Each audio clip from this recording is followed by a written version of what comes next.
Hello, and welcome to this presentation, Getting Started with the ZNB3000 Circulator and Isolator Measurements. In this presentation, we'll show how to measure the characteristics of RF circulators and isolators using a Rohde Schwarz ZNB3000 series vector network analyzer. This presentation assumes a basic understanding of circulators and isolators and how their most important parameters are measured.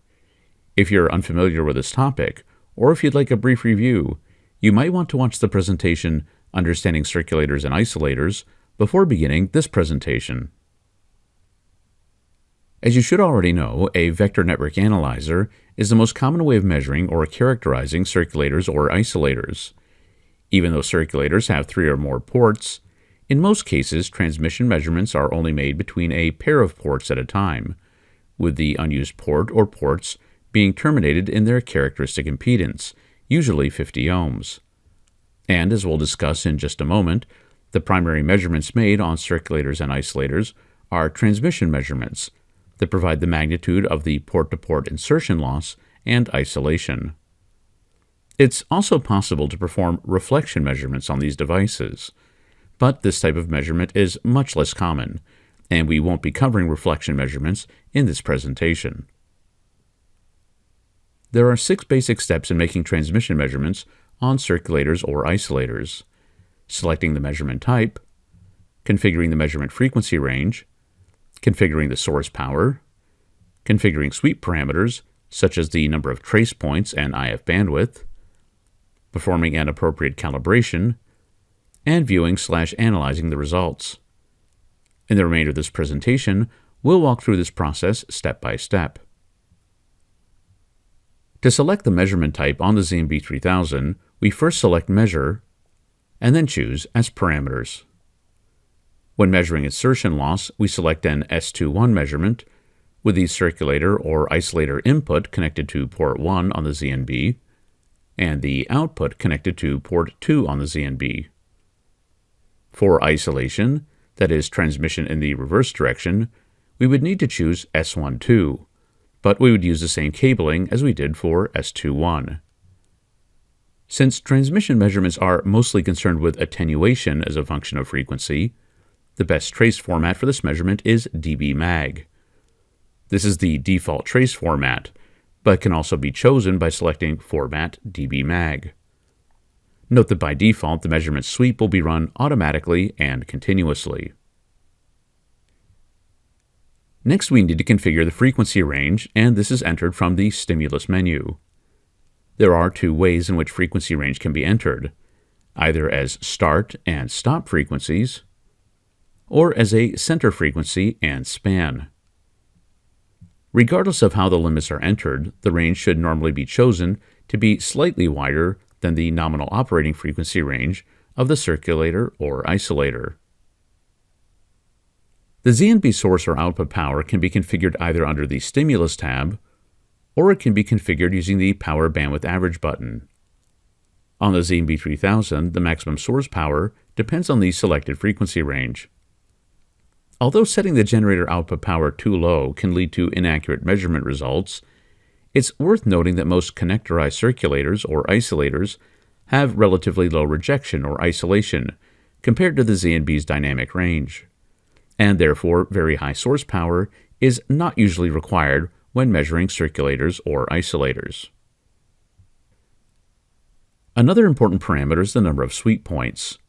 Recall that VNAs make measurements at discrete points over the defined frequency range or span, and the number of sweep points is configured by going to Channel and then Sweep.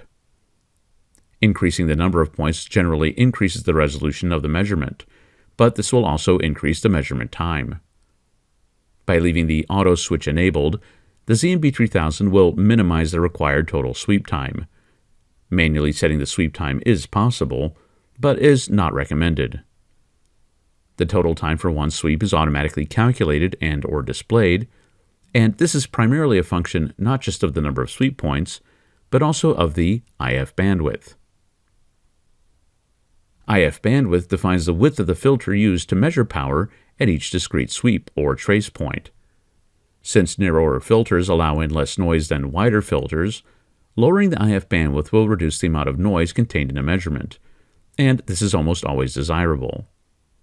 However, using a lower IF bandwidth will also increase overall sweep time, since it takes longer for the narrower filter to settle or obtain a stable power reading.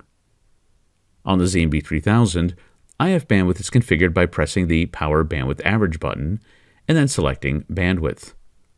Note that bandwidth can only be set in discrete steps, for example 10 Hz, 100 Hz, 1 kHz, etc.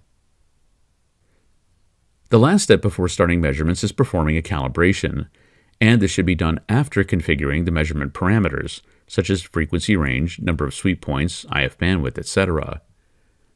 On the ZNB3000, calibration is configured, run, and managed via the calibration menu, where the desired calibration type and parameters can be accessed. Calibration is important because it can be used to remove the effect of cables, connectors, etc. from the test setup, and this is needed to obtain accurate VNA measurements, including measurements of circulators or isolators. In the interest of time, we won't cover calibration in this presentation, so please see the ZNB3000 documentation and/or related resources and presentations for more information about how to perform an appropriate calibration. Let's look at a typical insertion loss measurement of an isolator. Since we're measuring in the forward direction from port 1 to port 2, this is an S21 measurement. As with all S-parameter measurements, attenuation or loss is shown as a relative value in dB, with 0 dB meaning no insertion loss. For the vast majority of circulators or isolators, the trace of insertion loss will be relatively flat, with loss typically less than 1 dB. If more precise numeric values are needed, markers can be placed on the limits of the operating range or on other points of interest.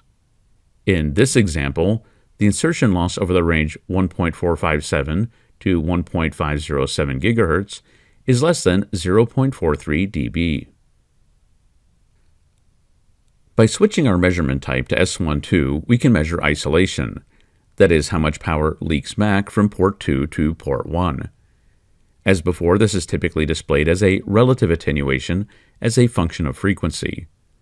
And as before, we can use markers to obtain precise numeric values. Here, the isolation between port 2 and port 1 is at least 28 dB over the specified operating range.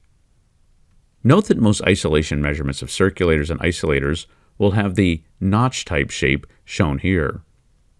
To find the frequency at which maximum isolation occurs, the ZNB3000's marker search function can be used, and in this example, maximum isolation of 64 dB occurred at 1.475 GHz. Note that this is significantly better than the 15 to 50 dB range seen in most circulators. Let's end with a brief summary. The two most important parameters of circulators or isolators are their insertion loss and isolation, and these correspond to S21 and S12 transmission measurements. These can be measured with the ZNB3000 using standard 2-port S-parameter measurement methods. Unused ports should, however, be terminated in their characteristic impedance. Measurement configuration involves selecting the frequency range, source power, and sweep parameters, such as the number of measurement points and the IF bandwidth. An appropriate calibration should also be performed before making measurements. Measurement results are usually displayed as a plot of dB magnitude as a function of frequency, and various types of markers can be used to obtain precise numeric results if needed. This concludes our presentation, getting started with the ZNB3000 circulator and isolator measurements. If you'd like to learn more about circulators and isolators, other RF components, how these devices are measured, or about vector network analyzers from Rohde & Schwarz, please see the links in the video description. Thanks for watching. Please subscribe to our YouTube channel and visit us at rohde-schwarz.com.